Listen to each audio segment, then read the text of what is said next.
How often have you heard, I can't see my way clear? A clear way means we can do the thing, we don't have any opposition, we don't have any qualms. That name, clear, in Greek is akaterina, which is the word for Catherine. We use C because there was no K in the English language when they first used that word, Catherine. Today is the feast of Saint Catherine of Siena. She was the 24th child born to a family who had 25 kids. Imagine if their folks stopped after 2. How many St. Catherines would never have been born? Anyway, it's very timely, this feast. I have a great love for people named Catherine or Teresa. I don't know why, but those seem very strong names, and they produce great saints. Those names, people live up to their name, and they produce great saints. This Siena girl was quite a woman for her time. She had a vision of Christ, and Jesus said to her this: I am the Alpha, I am who am, and you are who is nothing. Boy, if God said that to me, I wouldn't call him for a month. Imagine hurting my feelings like that. I'm nothing. Catherine's understanding of herself was very profound. She wasn't offended at all. It's the truth. We are nothing. He is everything. And when you live that way, you become free. She was free to tell the popes off, tell them to get out of Avian and go back to Rome. She was free to establish peace among warring cities in Italy.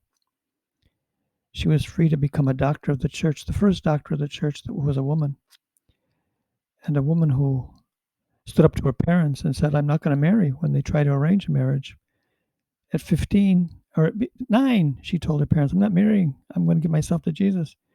And at 12, even more resolutely, she became a tertiary, one of the orders, and finally was able to give herself to God in the religious life. And she got a ring from Jesus, a mystical marriage, a mystical writer.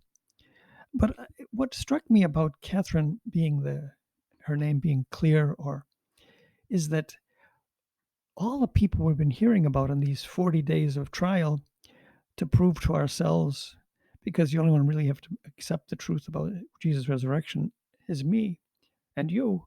If I believe he's risen from the dead, it changes my whole life. If I could see my way clear to truly believe in that resurrection, how things would change. But Catherine had clear vision. And then you see all the people in these readings, they don't deny the miracles. A man is raised up from being crippled and walks.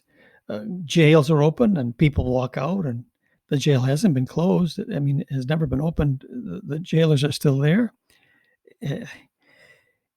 Stephen speaks to the high priests and the people, and they get furious. They want to kill him. They bring in false testimony. They fake false witnesses. All the things that can corrupt a trial about Jesus is done because they can't see their way clear to become what others become, a disciple of Jesus Christ. What holds us back from becoming disciples? We're too invested in our future. We're too smart to let religion run our lives. We're too invested in our sins. We like them too much. We love our anger. We're too blinded by our rage to see things as they really are, to have a cool look at life. I wonder if after this lockdown, we will have learned our lessons. The greatest gift, the greatest infection that comes from this lockdown is that people now have time to take Sunday seriously, to take church seriously, to take the Eucharist seriously, to take Jesus' resurrection seriously. And all I can say is, seriously? Can you see your way clear to follow Jesus?